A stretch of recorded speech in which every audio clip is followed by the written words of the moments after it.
आज या ठिकाणी दलित मुस्लिम ओबीसी विकास संघाच्या वतीने महानगरपालिका निवडणुका संदर्भात काही माहिती व पुरावा देण्यासाठी ही पत्रकार परिषद या ठिकाणी घेण्यात आली आहे। यामध्ये छत्रपती संभाजीनगर महानगरपालिकाची जी 2025 निवडणूक झालेली आहे त्या निवडणुकीमध्ये कार्यरत असलेले प्रवीण फुलारी, लकीचंद चव्हाण उपायुक्त आणि नवाले साहेब यांच्यावर आम्ही राज्य निवडणूक आयोगाकडे त्यांच्यावर गुन्हे दाखल करून त्यांना निलंबित करून चौकशी करण्यासाठी निवेदन दिलं आहे।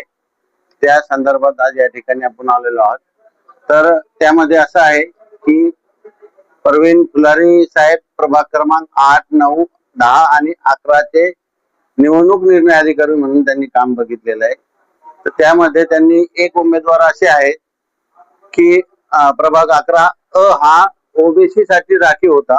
त्या राखीव जागेमध्ये रचना निंभोरे नावाच्या एका व्यक्तीने उमेदवारी अर्ज दाखल केला। तर या ठिकाणी ठीक आहे, उमेदवार कमी शिकलेला असेल किंवा माहिती नसेल, त्याला चुकून आला असेल, पण स्क्रुटनी करताना त्यांनी चेक करायला पाहिजे होतं की हा प्रभाग जो आहे 11 अ तो ओबीसी साठी राखीव आहे आणि यामध्ये एक अर्ज नामनिर्देशन पत्र जे आलेलं आहे त्याला कास्ट सर्टिफिकेट हे एससी समाजाचं लावलेलं आहे।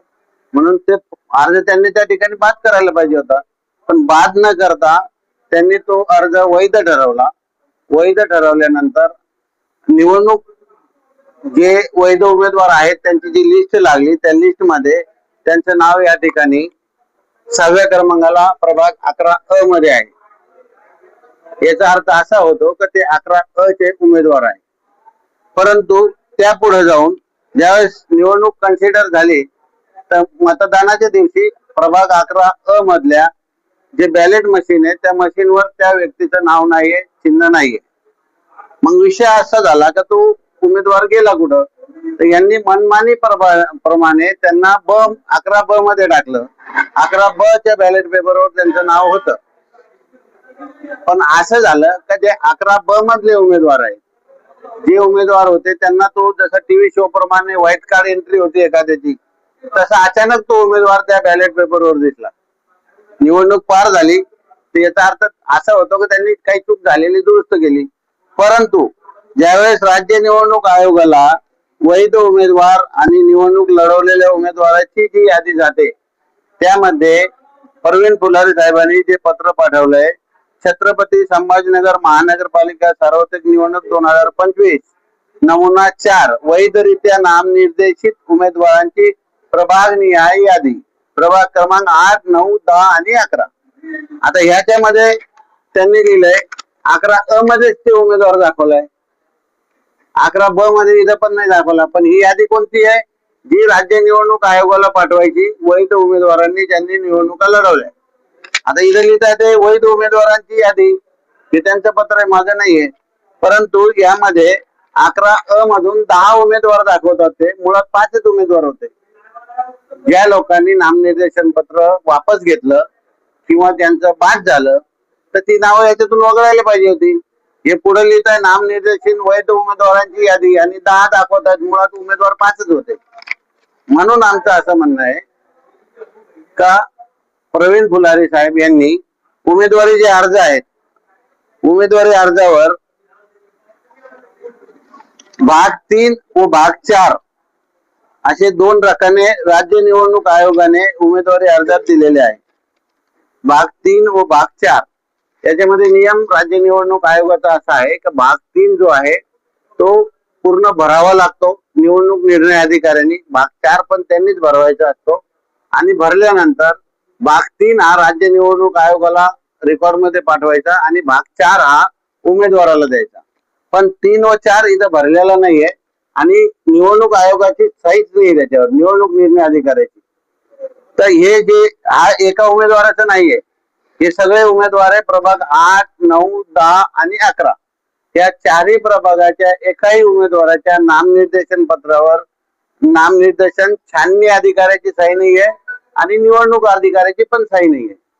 म्हणजे माझं म्हणणं असं आहे की त्यांनी राज्य निवडणूक आयोगाने दिलेल्या निर्देशानाचं त्यांच्या GRचं पालन केलं नाही, मनमानी पद्धतीने निवडणुका लढवल्या आणि शासनाच्या GRचं या ठिकाणी एका प्रकारे विटंबनाच केली त्यांनी.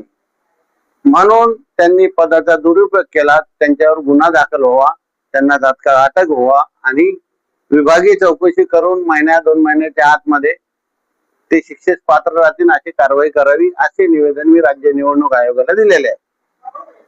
त्याच्या व्यतिरिक्त त्यांनी एक कारभार असा केलाय तर प्रभाग 9 मध्ये मला वाटतं कलीम कुरेशी नावाचे उमेदवार होते.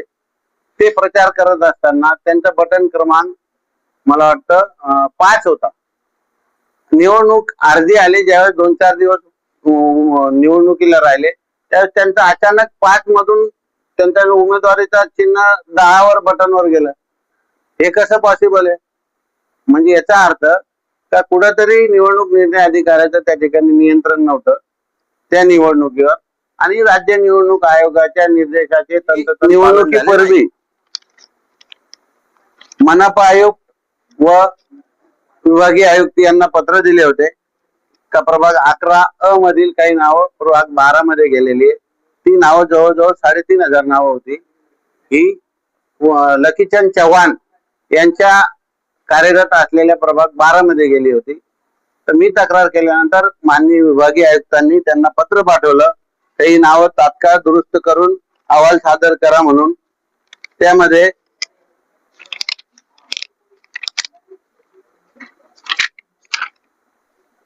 आयुक्त महानगरपालिका आयुक्तांना विभागीय आयुक्त कार्यालयातून एक पत्र आलं की ते तात्काळ दुरुस्ती करा म्हणून. त्यावेळेस त्यांनी प्रभाग 11 मध्ये लोक पाठवली, त्यांनी शहानिशा केली आणि शहानिशा करून कार्यालयाला कळवलं.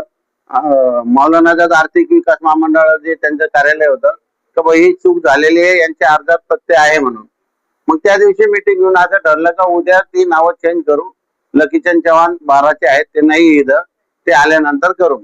दुसऱ्या दिवशी त्यांनी वेळ असून सुद्धा शासनाचा GR आहे असा आहे राज्य निवडणूक आयोगाचा का जर अशी प्रभागातली नावं दुसऱ्या प्रभागात गेली असेल आणि ती जर एखाद्याच्या निदर्शनास आली, मग तो अधिकारी असू शकतो, कर्मचारी असू शकतो किंवा सामान्य माणूस असू शकतो, त्यांनी तुमच्या निदर्शनास आणून दिली तर त्याच दिवशी तात्काळ ती दुरुस्त करावी असा राज्य निवडणूक आयोगाचा GR आहे. मी याच्यामध्ये GR जोडलेला आहे. तरी लकीचंद चव्हाण आणि नवाले साहेबांनी ते कार्य केलं नाही आणि जे प्रभाग क्रमांक 11 मधील उमेदवार आहे तर संविधानाप्रमाणे, संविधानाच्या कलमाप्रमाणे मी ज्या प्रभागात, ज्या राज्यात, ज्या जिल्ह्यात, ज्या तालुक्यात राहतो तिथला माझा प्रतिनिधी निवडण्याचा अधिकार प्रत्येक उमेदवाराला आहे, प्रत्येक मतदाराला आहे. परंतु त्यांच्या मतदानाचा हक्क या ठिकाणी हिरावून घेण्यात आला. म्हणून कामात कामचुकारपणा केल्यामुळे आणि अधिकार नसताना मी दिलेलं जे पत्र आहे ते विभागीय आयुक्तांना दिलं होतं, विभागीय आयुक्तांनी मनपा आयुक्तांना दिलं होतं. परंतु मनपा आयुक्तांच्या ऐवजी लकीचंद चव्हाण यांनी मला एक पत्र पाठवलं आणि त्या पत्रामध्ये त्यांनी सांगितलं की तुमचा अर्ज मी कोणत्या पद्धतीने निकाली काढला ते सरासर चुकीचं आहे. त्यांनी पदाचा दुरुपयोग केला. मी 11ची तक्रार केली होती, ते 12चे अधिकारी आहेत आणि त्यामध्ये त्यांना मला पत्र देण्याचा काही अधिकार नव्हता. त्यांनी त्यांच्या पदाचा दुरुपयोग केला. म्हणून लकीचंद चव्हाण आणि नवाले साहेब या दोघांवर सुद्धा गुन्हा दाखल व्हावा आणि त्यांना अटक करून पुढील चौकशी करण्यात यावी अशी मागणी मी राज्य निवडणूक आयोगाकडे केलेली आहे. त्याच्यानंतर तिसरा मुद्दा असा आहे, खरात हे भारतीय जनता पक्षाचे उमेदवार निवडून आलेली आहे. याच्यामध्ये भाग 3 भाग 4 फुलारी साहेबांनी भरलेलं नाहीये. त्याच्यानंतर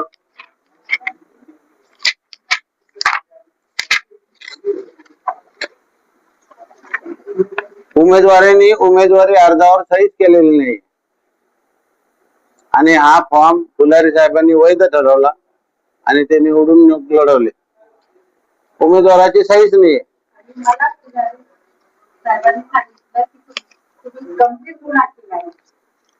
आणि या उमेदवार होत्या प्रभाग 11 ब मधून त्याच्यानंतर दुसरा विषय असा आहे, स्वामी विश्वनाथ गुरुलिंग हे उमेदवार भाजपचे 11 मधून निवडून आलेले आहे. यांच्या नावामध्ये तफावत आहे. उमेदवारी अर्जावर एक नाव आहे, मतदान कार्डावर एक नाव आहे, पॅन कार्डवर एक नाव आहे, असे त्यांचे वेगवेगळी नाव आहेत. आणि त्यांनी 100 रुपयाच्या बॉन्डवर एक शपथपत्र निवडणूक निर्णय अधिकाऱ्याला दिलंय की या सगळ्या नावाचा मीच व्यक्ती आहे, आणि असं म्हणून त्यांनी निवडणूक लढवली. मुळात ते असंविधानिक आहे. एक तर त्यांनी ते नाव दुरुस्त करून घ्यायला पाहिजे होते, किंवा जी आर्थिक शासनाच्या गॅजेटची प्रत लावायला पाहिजे होती. त्याच्यानंतर त्यांनी खोटी माहिती दिली. उमेदवारी अर्ज दाखल करताना 2 वर्ष किंवा त्यापेक्षा जास्त शिक्षा होईल अशा गुन्ह्याच्या रकान्यात त्यांनी निरंक लिहिलेलं आहे, आणि असं दाखवलं की त्यांच्यावर एकही गुन्हा दाखल नाही. परंतु त्यांच्यावर जे गुन्हे दाखल आहेत, जे संभाजीनगर पोलीस आयुक्तालयांनी त्यांना जे कॅस्ट सर्टिफिकेट दिलेले आहे, त्या कॅरेक्टर सर्टिफिकेट मध्ये त्यांच्यावर अनेक गुन्हे दाखल आहेत, ज्याच्यावर 2 वर्षापेक्षा जास्त शिक्षा होऊ शकते. तसे गुन्हे आहेत, म्हणून त्यांनी गुन्ह्याची माहिती या ठिकाणी लपवली. मुळात त्यांनी उमेदवारी अर्ज भरत असताना त्यांचं कॅरेक्टर सर्टिफिकेट सोबत जोडलेलं आहे. मग एकीकडे जर ते निरंक आहे असं म्हणत असतील, तर निवडणूक निर्णय अधिकाऱ्यांनी जो त्यांचा कॅरेक्टर सर्टिफिकेट ते चेक करून हा फॉर्म बाद करायला पाहिजे होता. दुसरी गोष्ट, महानगरपालिकेच्या जागेवर यांनी अतिक्रमण केलेलं आहे. त्याची तक्रार आम्ही महानगरपालिकेला, निवडणूक विभागाला दिलेली आहे, पण ती कासवाच्या गतीने प्रगतीपथावर आहे. एक कार्यालय दुसऱ्या कार्यालयाला पत्र पाठवत आहे, आणि ते पत्राची एक प्रत जे तक्रारदार आहे त्यांना देतात, आणि त्याच्यावरच अजून काम ढकलपणा चालू आहे. मुळात निर्णय कोणी घेत नाहीये. त्यांनी ज्या ठिकाणी अतिक्रमण केलेलं आहे ती जी जागा आहे त्यांच्याकडे, पहिले 1993 ला एका महिलेला ती अलर्ट झालेली होती. त्या अलर्टमेंट लेटर मध्ये स्पष्ट लिहिलेलं आहे की ही टपरी आणि ओपन भूखंड वापरासाठी जागा आहे. त्या ठिकाणी त्यांनी 2 मजली इमारत बांधलेली आहे, त्याच्यावर अवैध होर्डिंग लावलेली आहे, आणि खाली जे आहे तर तंबाखूचा व्यवसाय होतो, म्हणजे पानटपरी आहे. अशा जागेवर तुम्ही व्यसन करणारी वस्तू टाकू शकत नाही. त्याच्यानंतर वाईन शॉप आहे. वाईन शॉपला ज्यावेळेस परवानगी मिळते तर बांधकाम परवानगी आणि कंप्लेशन सर्टिफिकेट हे दिल्याशिवाय वाईनला परवानगी, लायसन्स मिळत नाही. असं असताना सुद्धा तिथं दिली. दुसरा विषय, मेडिकलला सुद्धा बांधकाम परमिशन आणि कंप्लेशन लागतं. तिथेही त्यांनी अवैध मेडिकल चालू केलेली आहे. मुळात त्यांनी त्या ठिकाणी 2 मजलीचा अवैध कब्जा केलेला आहे, आणि त्या जागेच्या खाली येऊन पाण्याची पाईपलाईन वाहते, म्हणून महानगरपालिकेच्या जागेवर त्यांनी अतिक्रमण केलेलं आहे. म्हणून त्यांचं पद रद्द करावं अशी देखील मागणी मी मनपा आयुक्ताकडे केलेली आहे. पण ती कासवाच्या गतीने पुढे जर न्याय नाही मिळाला, मी जनआंदोलन करेल आणि न्यायालयात पण जाईल. अवैध ठरवले. फुलारी साहेबांनी काही नामनिर्देशन पत्र अवैध ठरवले. त्याचं कारण त्यांनी हे दाखवलंय का नामनिर्देशन पत्राला प्राधिकृत अधिकाऱ्याकडून नोटरी केलेली नाहीये. मुळात राज्य निवडणूक आयोगाच्या GR मध्ये असं कुठेही लिहिलेलं नाहीये का उमेदवाराने नामनिर्देशन पत्रालाच नोटरी करून दाखल करावा. त्याच्यामध्ये आहे का प्राधिकृत अधिकाऱ्याकडून शपथपत्र नोटरी केलेलं हवं.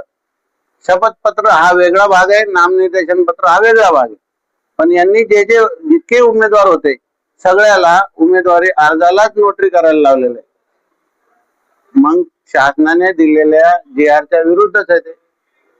मनमानी पद्धतीने त्यांनी निवडणूक घेतली, आणि जे हक्काचे उमेदवार होते त्यांचे नामनिर्देशन पत्र त्यांनी रद्द केले. त्याच्यामध्ये आजू नायकवाडी एक आहे, या पांडे मॅडम आहेत माझ्या प्रभागातून, आणि आणखीन भरपूर आहेत. तर त्या लोकांचे आजू नायकवाडीचे सोबत आणखीन 3 अमित वगैरे काही नावं होती, ती सुद्धा त्यांनी त्याच कारणास्तव रद्द केली तर नामनिर्देशन पत्राला प्राधिकृत अधिकाऱ्याकडून नोटरी करून घेतलेली नाही म्हणून. पण शासनाची जी नियमावली आहे त्याच्यात नाही येते, तर हे करायला पाहिजे. जे आवश्यक ती सूची दिलेली आहे त्या सूचीमध्ये तसं नाहीये. पण त्यांनी आम्हाला बात केलं, पण यांना स्वीकृत करून ते पैशाचं हे दिलं. उमेदवाराने उमेदवारी अर्जावर सही केलेली नाही, ते बी मान्य झालं स्वतःची नाहीये. आणि स्वतःने बी नाही केली. या सर्व प्रकरणावर तुम्हाला काय वाटतं की या प्रकरणांमध्ये काही चिरीमिरी घेतलेली आहे? चिरीमिरी घ्यायची नाही, हे गैरवापर केला नाही, जे प्रस्थापित दबाव आलेला आहे. नाही, जे प्रस्थापित पक्ष आहेत त्यांनी ते प्लॅन केलेले अधिकारी असं मला वाटतं. पदाचा दुरुपयोग करून त्यांनी ते प्लॅन करून त्यांना प्रशिक्षण देऊन ते फुलफिल केलेलं आहे असं माझी शंका आहे. संविधानाने मला अधिकार दिलेला आहे व्यक्ती स्वातंत्र्याचा, आणि त्याच्यामुळे मी बोलतोय का बा मला अशी शंका आहे. आपलं नाव सांगा आणि आपल्यासोबत कोण कोण आहे? माझं नाव अयूब हबीब खान. मी दलित मुस्लिम ओबीसी विकास संघाचा संस्थापक आहे. इकडं आमचे रोकडे साहेब आहेत, स्वप्नील रोकडे हे प्रदेश कार्यकारिणीवर आहेत. आमचे हिरवाळे मॅडम आहेत, या प्रदेश उपाध्यक्ष आहेत, आणि पांडे मॅडम तक्रारदार म्हणून इथं आलेले आहेत तुम्हा सगळ्यांना भेटायला. त्या उमेदवार होते. पाऊल असं आहे की राज्य निवडणूक आयोगाला आम्ही न्याय मिळेपर्यंत पाठपुरावा करणार, ही माहिती जनतेपर्यंत पोहोचणार, आणि जर नाही न्याय मिळाला तर न्यायालयात जाऊ. जनता जागृत करणं हे माझं पहिलं वैशिष्ट्य आहे. आणि मी माझं मत तुमच्या मार्फत आता तुम्हाला बोलवलं याच्यासाठी का पहिला न्याय देणारा कोणी आहे, न्यायालयाच्या पहिले जर कुठं न्याय मिळत असेल तर ते मीडियाकडून मिळतं. आणि मीडियाने जर माझ्यासोबत उभं राहिले तर 100% मला गॅरंटी मला न्याय इथेच मिळेल, न्यायालयात जायचीच गरज पडणार नाही. Subscribe now and press the bell icon. Never miss an update.